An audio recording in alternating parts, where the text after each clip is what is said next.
জাতীয় সংসদ নির্বাচনে ৩০০ আসনে প্রার্থী মনোনয়ন দেওয়ার চ্যালেঞ্জ নিতে প্রস্তুত আছে জাতীয় নাগরিক পার্টি। এমন মন্তব্য করেছেন দলটির উত্তরাঞ্চলের মুখ্য সংগঠক সার্জিস আলম।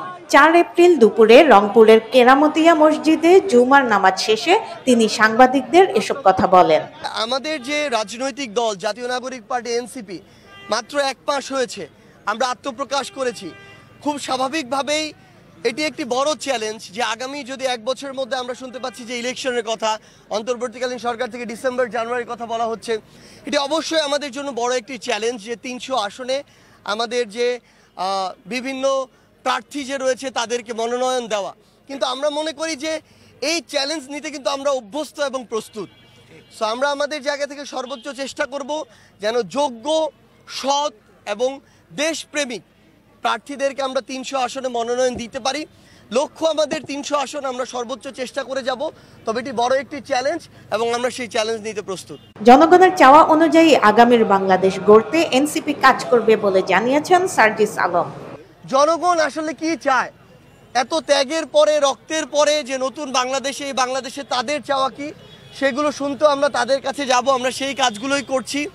তারই ধারাবাহিকতায় আমাদের রংপুর বিভাগের যারা জাতীয় নাগরিক পার্টির কেন্দ্রীয় কমিটিতে রয়েছে, আমরা তারা আজকে আমাদের জায়গা থেকে একসাথে বসবো। আমরা আজকে থেকে আমাদের এই সাংগঠনিক যে কার্যক্রম সেটি শুরু করব। সেই লক্ষ্যেই আসলে উত্তরাঞ্চলের মুখ্য সংগঠক হিসেবে আজকে রংপুরে আসা।